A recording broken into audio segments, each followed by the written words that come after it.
Hello everybody and welcome to Organian's Puzzle Box. In this quick tutorial, I wanted to show you how simple it is to create a space scene in Unreal Engine 5 without doing much work for prep setup. This is basically a drag and drop solution that you can get for free from my Patreon or Fab Marketplace or whatever you'd like.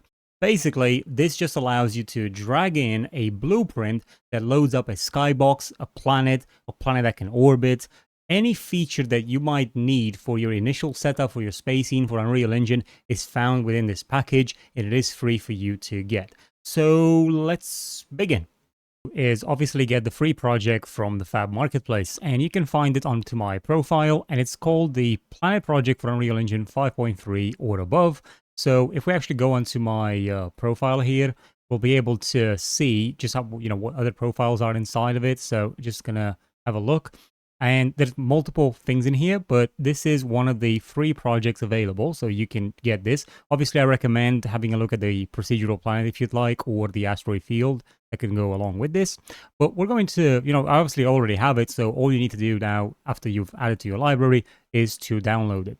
So I've already got it on my Fab launcher, so it's over here as well. Obviously, that's going to be a lot easier to do if you have it. If not, you can do it for the website directly. Once we have it in our project, so once we've added it, we'll find a folder called Planet Project. I'm going to double click it. And then we have a map folder in here, which is called LV Planet Project. When you double click it, this will show you an example map in which this project is set in motion.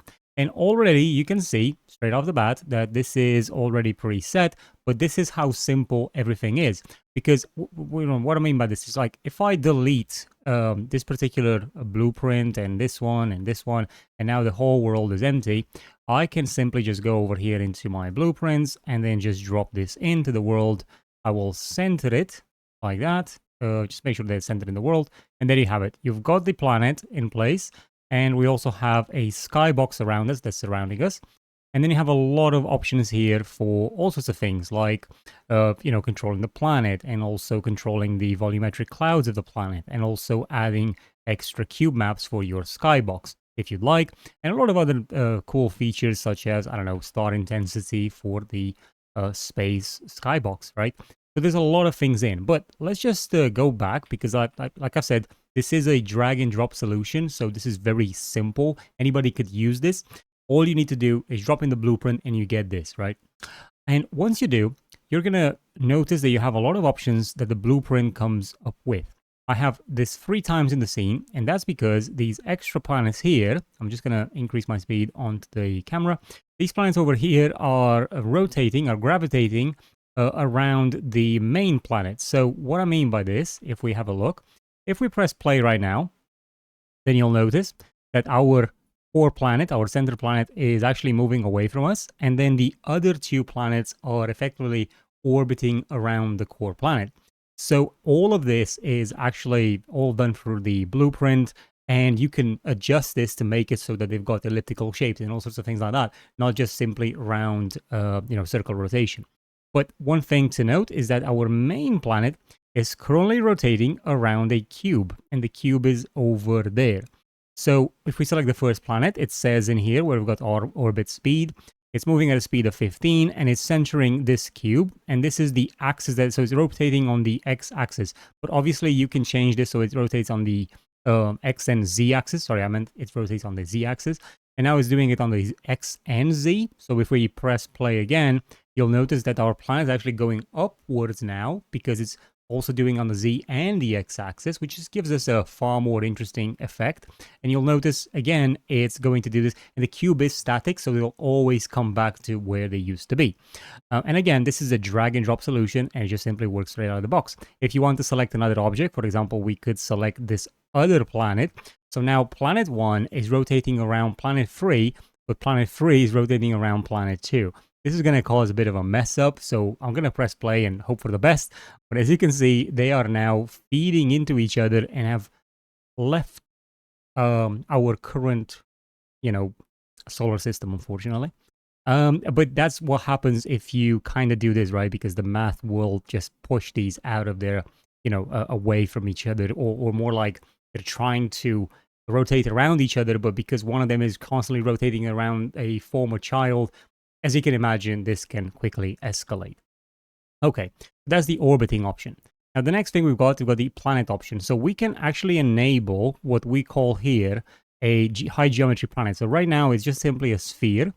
But if we click on the high geometry planet, this is going to load a mesh. So you have this high geo mesh, which is effectively another sphere. So if we double click it, it's just a mesh that has craters and all sorts of things like that. But this is a far more high geometry model that comes with this displayed surface. Now, obviously, this doesn't really fit very well with our Earth texture, but you can put whatever texture you want in here. Like obviously, if you have other textures, like for example, this moon, you can add this moon instead, which now makes more sense, right?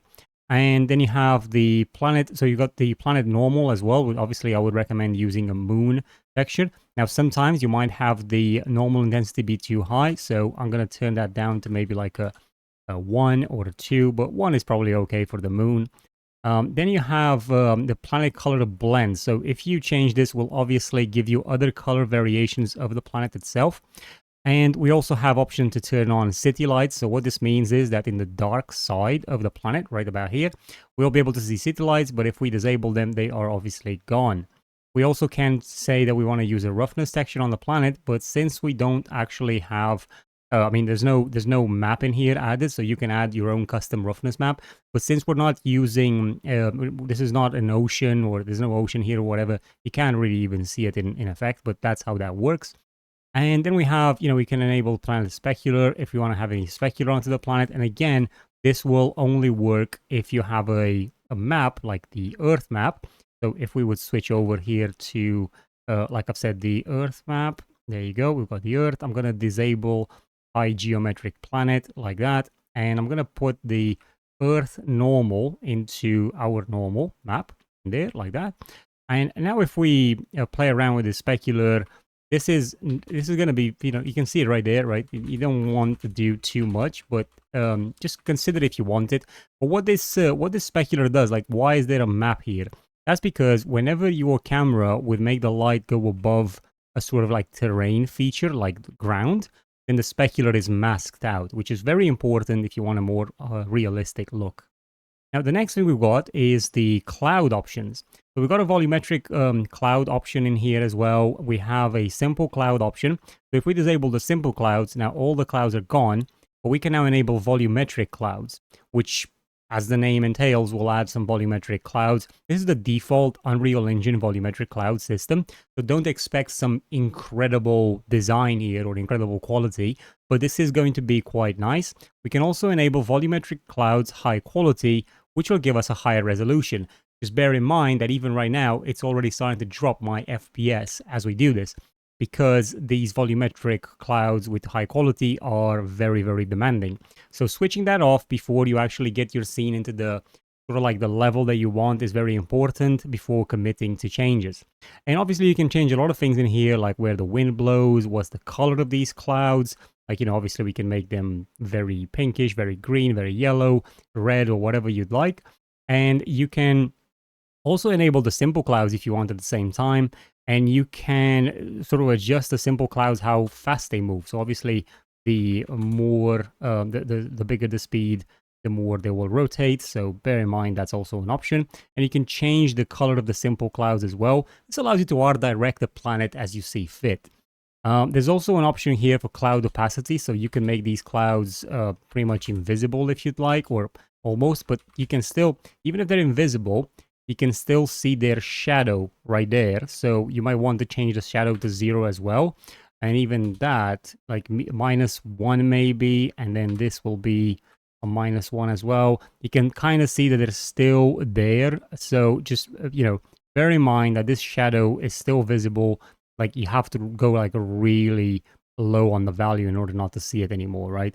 But I'll leave that to you in terms of like however you want to art direct this. The next thing we've got is the atmosphere option. So this will allow us to control the atmosphere that we're seeing. And we've got two options here. We've got a volumetric atmosphere that we can actually disable.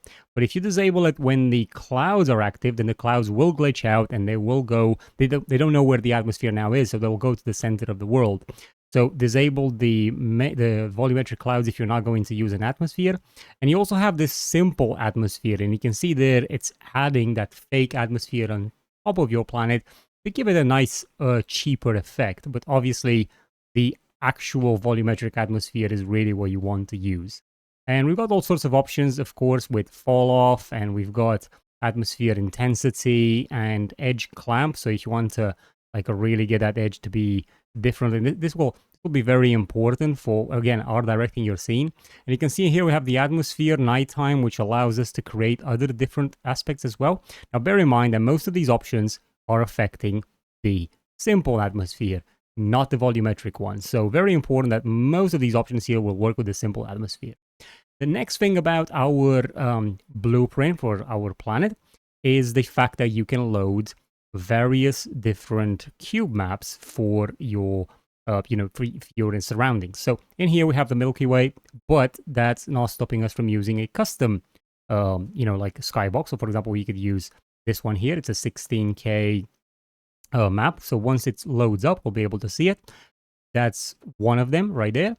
And you can also use an alpha, and the alpha is important because it can block that sunlight over there based on various different options. So for example, we could see that we just turned on that threshold there, and it sort of like blocks that light coming through, okay?